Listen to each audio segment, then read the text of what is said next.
There are a number of problems for patients who suffer from chronic pain. Not so much for the acute pain, but for chronic pain patients, a number of problems exist. And one of them is frustration with the treatment outcome. We in healthcare want to be the heroes. We want to be the fire people, the fireman who's going to rush in, break down the door with the axe, and pull people to safety. And I think that comes out in the messaging that we give patients. Patients well know that when they go see somebody for the treatment of their pain, that their goal is to have no pain. The further along in the continuum you go in the chronic pain chronology, the less likely that becomes.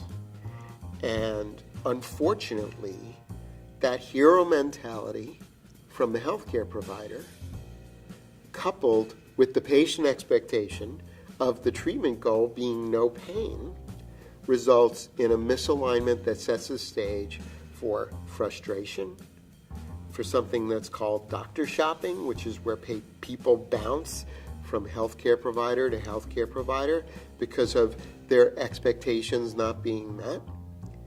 And it just keeps going on and on and on.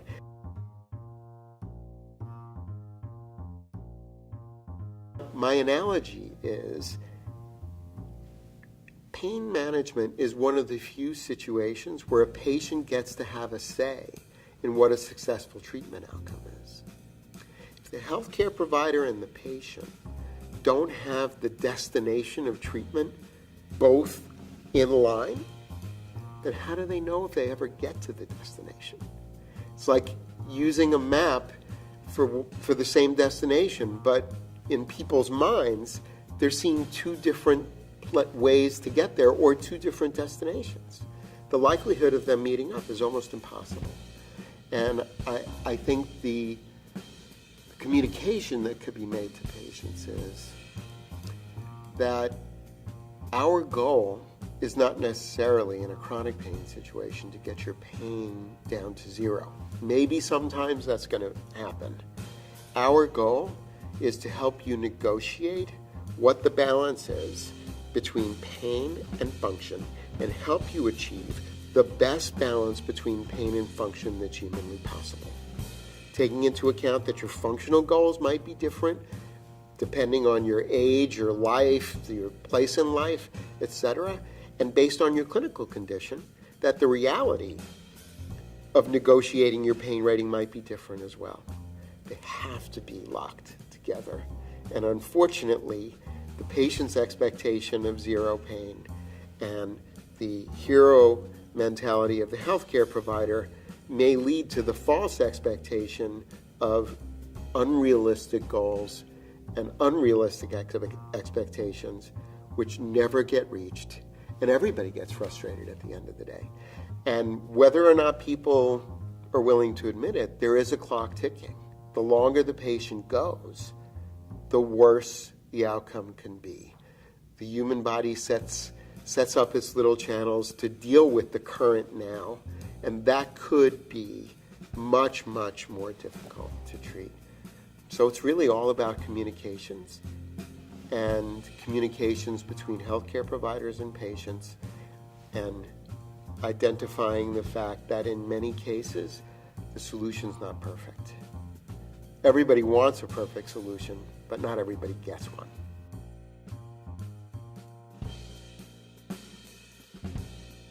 One of the reasons why we failed to develop a consensus around pain treatment, in my mind, is because of the fact that there are about 4,500 to 6,000 pain experts in the United States, board-certified pain experts.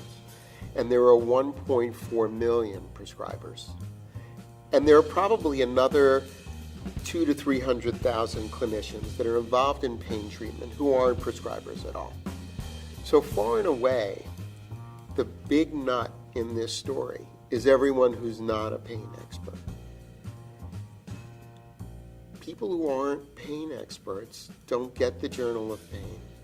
They don't get pain medicine. They don't attend pain specialty meetings. And attending PAINWeek is a great way to chip at the glacier. But at the rate of 2,500 people a year, it's a long way to 1.5 million people. I think we need to do a much better job of integrating education about how to treat patients in pain for the non-experts so it becomes second nature for them. If it occurs more frequently than hypertension, cardiac disease, and diabetes combined, then as far as I'm concerned, pain treatment deserves at least as much airtime as those medical conditions get.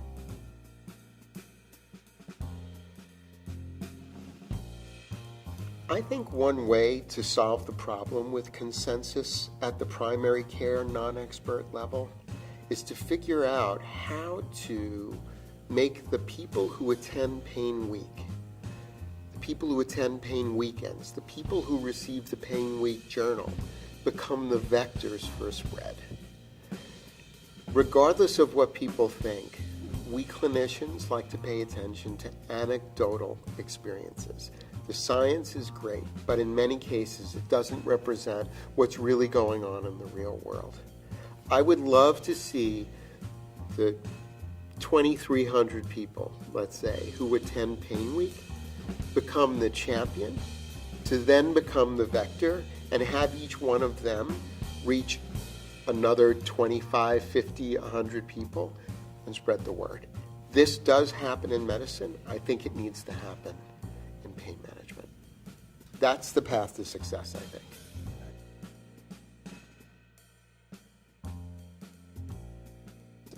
I think the American Society of Pain Educator credential is a great feather in the cap because it doesn't allow for people to self-proclaim.